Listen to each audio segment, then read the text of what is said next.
Сәлем достар, менің атым Сәбіз. Мен қызғылт сары түсті бонмын, әрі ұзынмын. Топырақ астында өсемін, ал үстімде жасыл шашым бар. Менің ішімде А дәрумені бар. Сол арқылы көздерің жақсы көреді. Тіпті түнде де анық көре аласыңдар. Мені шайнаған сайын тістерің күштірек болады. Мен табиғи тіс щеткасы сияқтымын. Мені жеген балақайлардың беті балбұл жанып тұрады.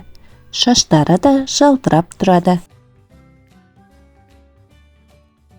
Мені салатқа, сорпаға да қосуға болады. Ал кейбіреулері мені шикіде де жақсы көреді.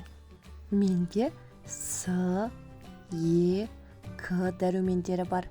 Олар сені аурудан қорғайды.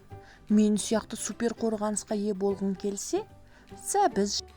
Мен сені шаршатпаймын. Табиғи тәттілік пен күш бар менде.